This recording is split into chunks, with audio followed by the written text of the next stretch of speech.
Tara guys, buksan natin to refrigerator namin bago. Ay mali, washing machine pala. Ito yung tinatawag natin na Panasonic na full automatic washing machine. Ang kanyang model ay ito po. Ito yung sa baba. NA-FB85X1. Ito po yung model niya. Ito ay top load na 8.5 kg inverter type. So matipid sa kuryente, madali pang gamitin, hindi siya hassle, matibay pa. Okay, tara, buksan natin.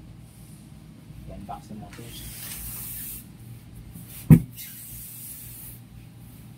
Meron na-unbox ito minsan, babae naman eh.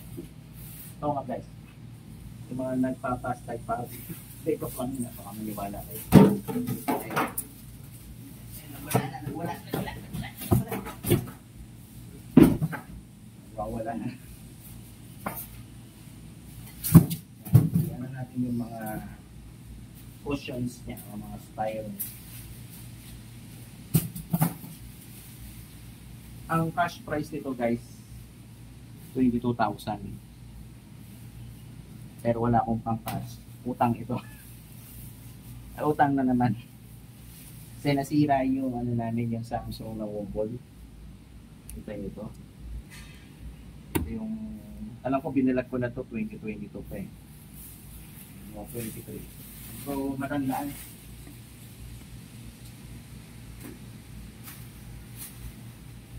Hanapin nyo na lang guys kung kailan ko ba yan nabili. So meron tong instruction, basahin nyo na lang. Dito, ibabaw. Guys, basahin nyo instruction. So ano to yung mga bawal dito? Bawal kong gamitin ang nakapatong sa styro. Bawal yun ha. So kailangan tanggalin nyo sa styro at mag-provide kayo guys ng patungan. Hindi po pwedeng hollow block o bricks, bawal yun. Hindi rin pwede libro o lata kasi masisira yun. Hindi siya even o hindi siya pantay. So kailangan meron kayong ganitong klaseng patungan. Yung pakasya. Yan. Tingnan natin yung likod ng washing machine. Ito yung mat cover niya sa ilalim para hindi pasukan ng mga mababait na mga alaga tulad ng ipis at nandaga. Although yung ipis makakapasok yung maliliit. Pero mas maganda guys, pag meron kayong washing machine, bumili kayo ng patungan ng washing machine o kaya magpasadya kayo ng stainless. But stainless kasi hindi siya kinakalawang o kinakalawang siya pero matagal. Okay, dapat yung stainless nyo ay 304, hindi 202, 304. Tandaan nyo yun guys. Ito yung kanyang power cord. Okay, kailangan nyo ng grounding. Kailangan nyo ng NEMA 515P yung kanyang plug. Bakit NEMA? Kasi ito yung American power plug na meron siyang hot, neutral at saka ground. Tatlo yan. Tapos tanggalin nyo yung mga tape na yan. Kasi yan, pag di nyo tinanggal, magmamatay yan pagtagal. So kung makakalimutan yung kanyang instruction manual, basahin nyo ng maigi. Basahin nyo ng maigi. Intindihin nyo. Kung gusto nyo humaba yung buhay ng washing machine nyo, huwag nyo kong gayahin. Okay? Medyo mabigat siya para siyang isang kabambigas. Ito yung kanya ibabaw. Okay? Ito yung ibabaw niya. Ang kanandaan nito guys ay soft close. Tanggalin natin itong mga tape na to. Ibagsak natin. Soft close. Hindi siya babagsak ng sobrang lakas. Dahan-dahan siya. Kumbaga, steady. Slow and steady. Okay? So, gagawin natin, ikakabit natin yung rack mat cover sa ilalim. Kakarasin natin itong washing machine. Ating isang mag-aaral ay nag-aaral. Okay? Stop mo muna natin. Gagawa muna natin ang paraan para siya mailagay.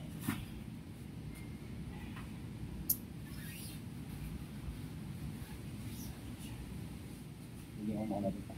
Dulong ka dito.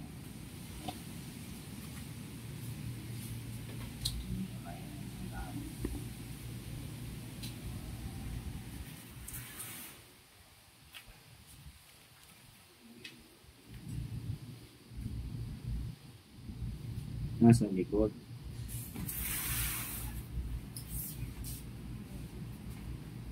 Dito nalagay yung rack mat pangit sa ilalim.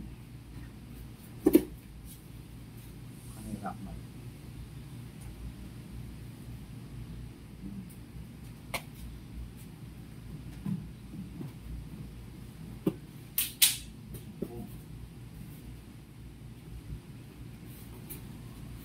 Kaya mo anak ko mga anak ko. Wagin natin. Tanggalin ko yung foam.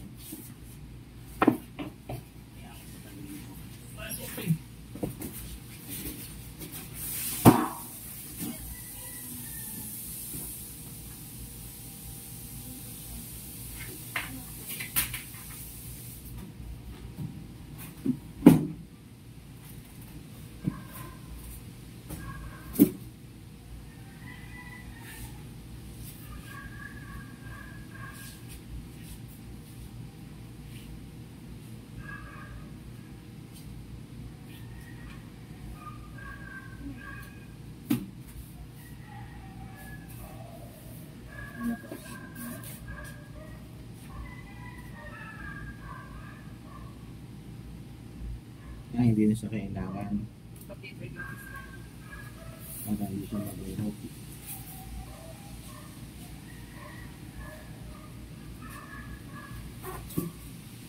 Ayan, pakita na natin sa mga nila.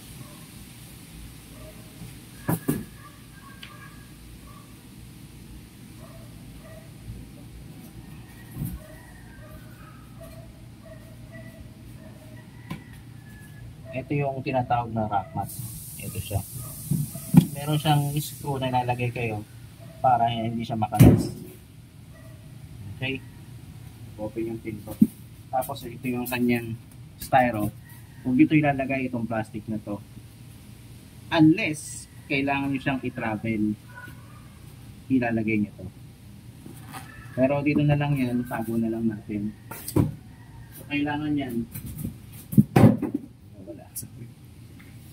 Ito yung ano niya, mat cover sa likod. Lagyan natin ng tornilyo to.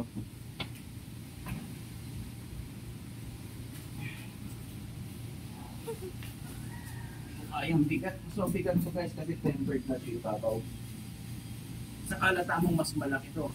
Ito kasi 8 point, hindi pala. 7.5 ito, 8.5. Ito yung loob niya.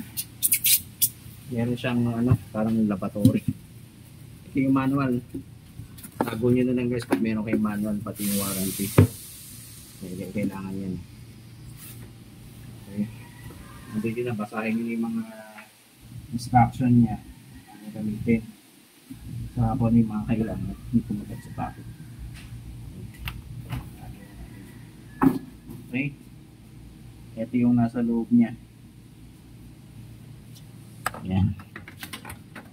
Yung kanyang drain hose, medyo maikli lang ang drain hose. Tapos yung kanyang water inlet hose nasa loob niya. Wala kayong problemahin. Pwede nyo gamitin yan o gamitan ng garden hose. Pwede din gamitin itong drain hose. Maya. Pakita ko sa inyo paano mag-function ito. Pause muna natin.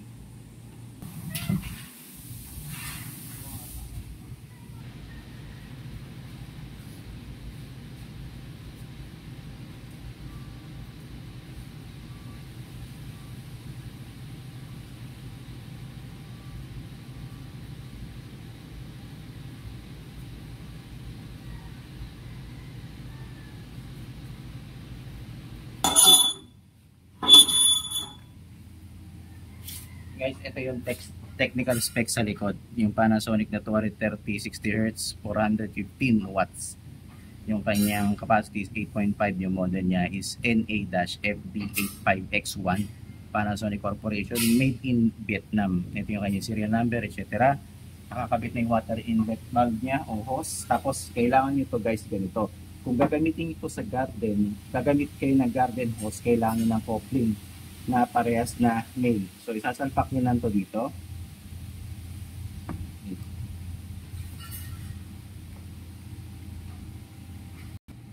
Ito yung converter ng Samsung na ginagamit ko para magamit sa garden hose. Ito yung garden hose. female siya. So, ibig sabihin, kailangan nyo ngayon ng converter na pang metric tulad nito. At kaya tayong gagamitin natin. So, ikakabit ko na itong converter na to sa dito. May nabibili naman ganitong converter. Garden house converter. Mga nagkakahalaga to. Mga nasa, wala pang 100 pesos ang isa. Yan. So, ikakabit nyo yan dyan. Kita nyo lang. Huwag yung gagamitan ng Teflon, masisira yan. Tama lang ihigpit yan kasi may gasket na naman sa loob. Ipapasok nyo lang yan. Ganyan ang kadali, napakadali. Wala kayong iisipin. Wala kayong limahin. So, lagyan nyo ngayon ng screwdriver. Ito, screw. Ito, yung kanyang cutter wrap para ipasukan. Hindi matanggal ng mga mababait. Tapos, subukan na natin itong washing machine. Natin.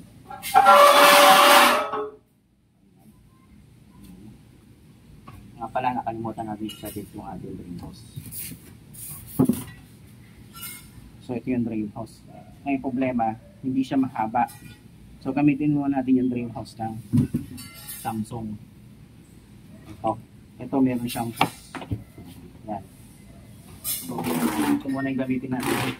Tapos, ibigay natin ito. Maglalaba ako, mamaya. Okay.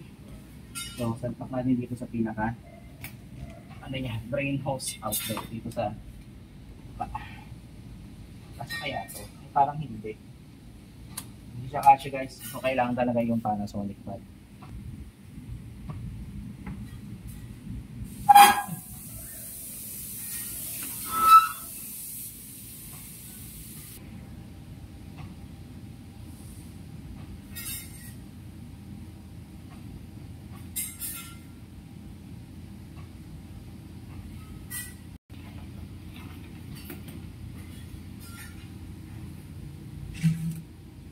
Dito na lang sa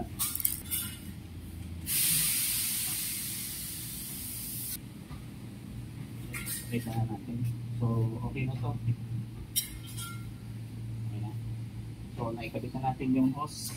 Tapos, ginamitan ko na ng duct tape so, at saka na electrical tape para magtutong. Para yung wastewater doon pumunta. Ngayon, hindi rin siya po pwedeng extend kasi to. Hindi naman siya ganun ka flexible. So, tandaan nyo guys, importante, yung inyong outlet o convenience outlet ay tinatawag natin na special purpose outlet o SPO dapat. Meron dapat yan grounding. Hanggat maaari, gumamit kayo ng GFCI o ground fault circuit interrupter. Yung meron siya sariling circuit breaker, pag nakasensya ng irregularities, short circuit o grounding, magkakat yung power. So, mura lang naman yun. Mga nasa 1,500 na higit lang yung ganong klaseng outlet. Life-saving po yun.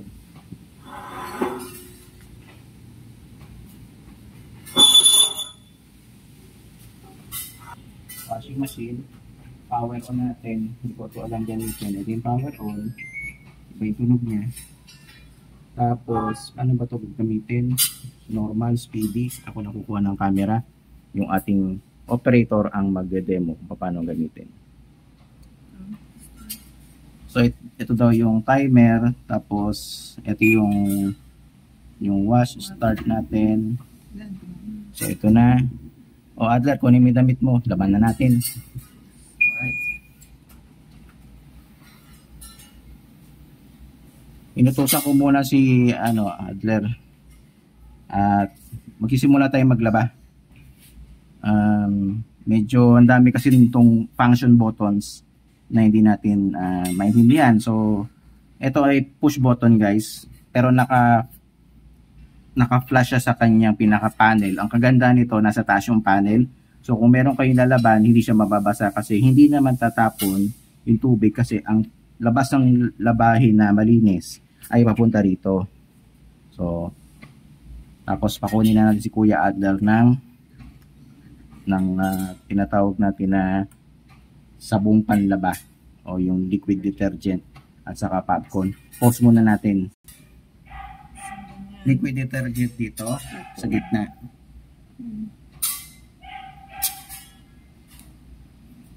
Tapos ito yung sa powder. Ito naman yung fabric conditioner o softener. May lang naman nakalagay yun eh. So huwag nyo gagamitin yung liquid pag dito nyo lalagay.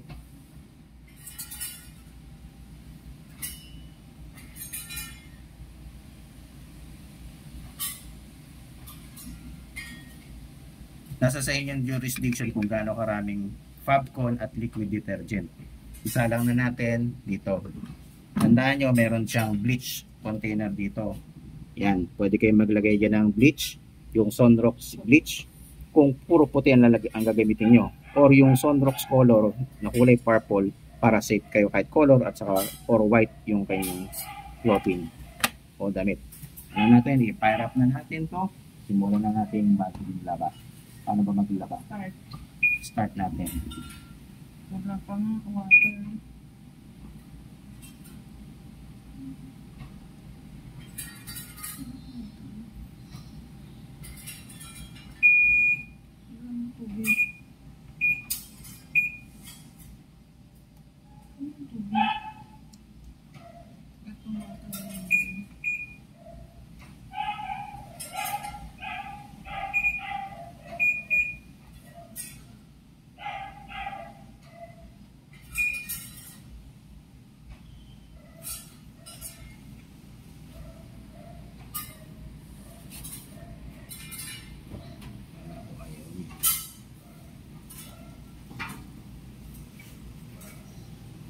So, ganyan po siya kaganda.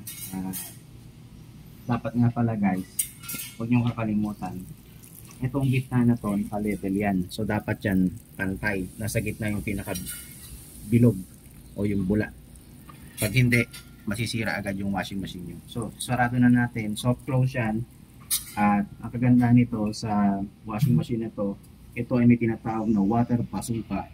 Mas mabilis makatanggal ng dumi sa water bazooka technology o feature. Tapos meron siyang active foam system na mas makakatanggal ng dumi lalo.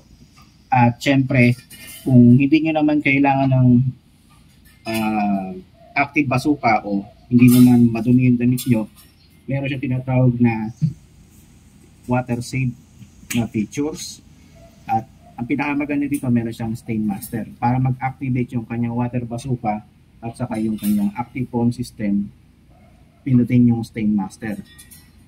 Usually tatlong category yan, kung sweat o pawis, may putik o mud, soy sauce kung mga matitinding mancha ng damit. So yan po yung ginagamit natin. So tandaan nyo, automatic na to. Pag sinalang nyo yung damit, automatic na siya magsasabon kasama ni Fabcon at magbabanlaw at magpipiga ng damit nyo. Isasampan nyo na lang, wala na kayong iintindihin. So ito ay matagal na akong patronage ni patron ni Home Credit. So ito yung aking pang 16 na appliance loan. 16, 16 batang bata. Okay, joke lang yun na. So yung gagawin natin, lalaban natin to. Si Kuya Adla na ang maglalaba, siya na bahala sa damit niya at ako ay may gagawin pa. Ingat na lang po kayo palagi, palike na lang po, pasubscribe, pahit na lang po yung notification bell at ingat po kayo palagi. At kung may tanong kayo, comment na lang po kayo sa comment box at sasagutin natin yung sa lalong madaling panahon. Ingat po palagi. God bless. Bye-bye.